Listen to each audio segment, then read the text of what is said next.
देखिए, वो जो प्रोटेम स्पीकर अकबरुद्दीन ओवैसी को बनाया गया है, ये फैसला किसी पार्टी का नहीं था, ये आदरणीय राज्यपाल जी का फैसला था। देखिए, उन्हें प्रोटेम स्पीकर इसलिए बनाया गया क्योंकि वो सबसे सीनियर विधायक हैं। लेकिन जो टी राजा हैं, उनके मुंह से भी फूल नहीं झड़ते। वो भी बहुत भड़काऊ बयान देते हैं, वो एक धर्म को टारगेट करते हैं। तो जब बीजेपी में ऐसी मानसिकता के लोग हैं, तो फिर अकबरुद्दीन ओवैसी को प्रोटेम स्पीकर राज्यपाल ने बनाया है, तो राज्यपाल का विरोध करे। ये हर मुद्दे को सिर्फ और सिर्फ हिंदू मुसलमान से जोड़ना, इन्हें कोई दूसरा काम नहीं है। सिर्फ और सिर्फ हर मुद्दे में हिंदू और मुसलमान लाके खड़ा करना। बीजेपी में पुराना रिवाज है, जो मुसलमानों को टारगेट करेगा, दलितों को टारगेट करेगा, सिखों को टारगेट करेगा, जो धर्म और नफरत की राजनीति करेगा, बीजेपी में उसका प्रमोशन होता है।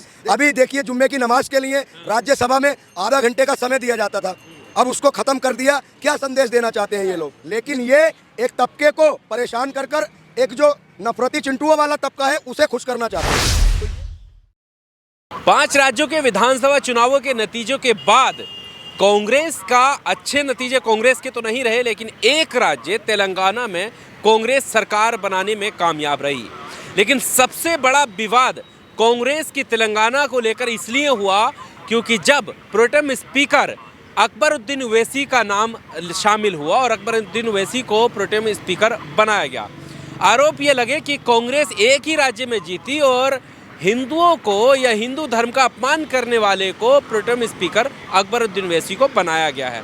सोशल एक्टिविस्ट फिरोज गामा जी हमारे साथ हैं, इनसे हम बात करते हैं। फिरोज जी, काफ़ी बहस इस पर छिड़ी हुई है कि अकबरुद्दीन ओवैसी, उनकी अलग ही छवि है, एक दूसरा नाम टी राजा, वो भी तेलंगाना से हैं, विधायक हैं, वो जो है शपथ लेने से भी उन्होंने बहिष्कार कर दिया है और वो उसका पूरा विरोध कर रहे हैं।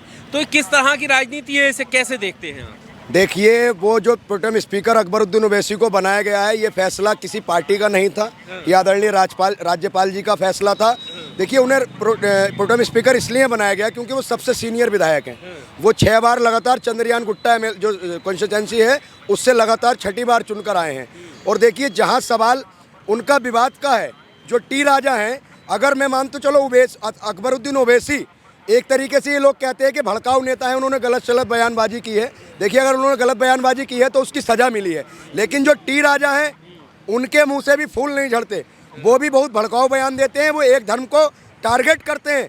तो जब बीजेपी में ऐसी मानसिकता के लोग हैं, तो फिर अकबरुद्दीन ओवैसी को प्रोटेम स्पीकर राज्यपाल ने बनाया है, तो राज्यपाल का विरोध करे।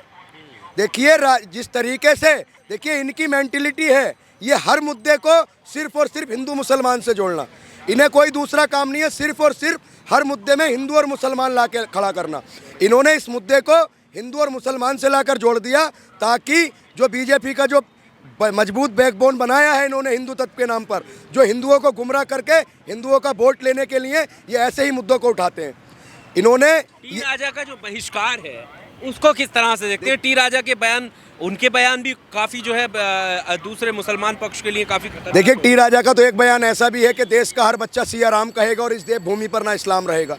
टी राजा भी बहुत विवादित नेता है। अभी उन्होंने कहा है कि बहुत गालियां दी हैं मंच से, हजारों के भीड़ में अपने लड़के को उस दिन प्रमोट किया है, बोले अगर मैं मर भी जाऊँ, और गालियां दी हैं उन्होंने, अपने लड़के को प्रमोट किया। तो टी राजा एक बहुत दंगाई और भड़काऊ नेता है, जो मुसलमानों के प्रति टारगेट करते हैं, उनके खिलाफ जहर उगलते हैं। और ये बीजेपी में नया नहीं है, बीजेपी में पुराना रिवाज है, जो मुसलमानों को टारगेट करेगा, दलितों को टारगेट करेगा, सिखों को टारगेट करेगा, जो धर्म और नफरत की राजनीति करेगा, बीजेपी में उसका प्रमोशन होता है। देखिए, यहाँ सवाल, अब हम तेलंगाना जो हुआ है, प्रोटेम स्पीकर राज्यपाल ने नियुक्त किया है। अब बात आ जाती है, जो राजस्थान में बाबा बाल मुकुंद हैं, वो विधायक बने, उन्होंने शाम को ही हुड़दंग मचाना शुरू कर दिया, मुसलमानों को टारगेट करना शुरू कर दिया कि मुर्गे की दुकानें नहीं खुलेंगी, होटल नहीं खुलेंगे।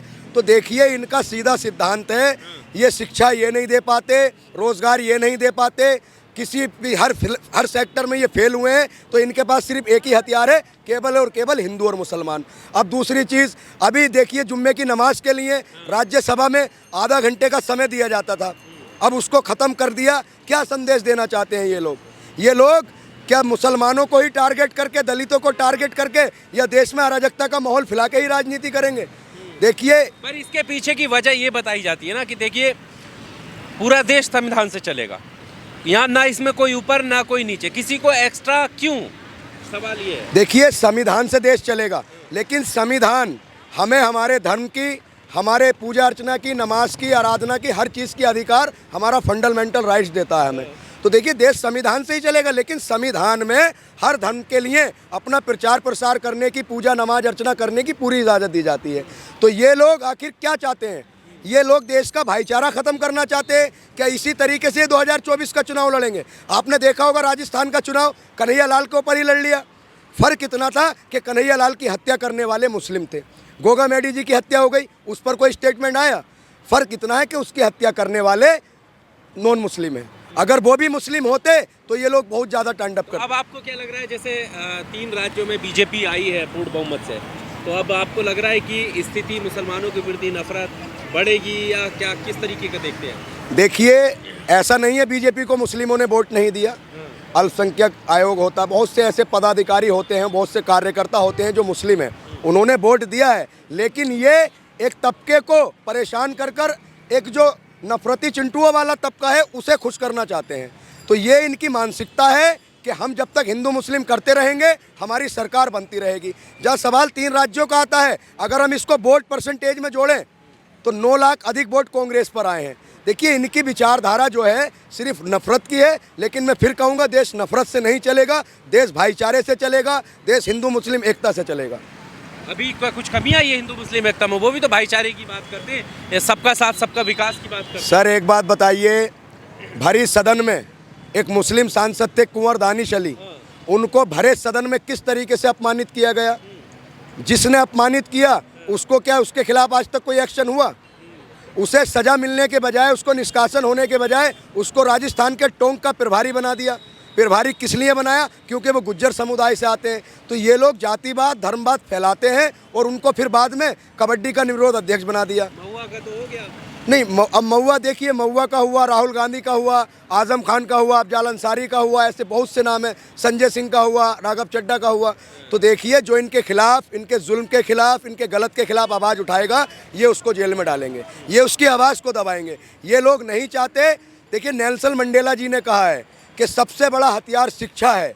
अगर आप शिक्षा में पढ़ोगे, शिक्षा हासिल करोगे तो आप हर चीज़ फतेह कर सकते हो। और सबसे जो देश को बर्बाद करने वाला हथियार है वो धर्म है। आप धर्म में लोगों को उलझा दो, देश खुद ब खुद बर्बाद की तरफ चल जाएगा।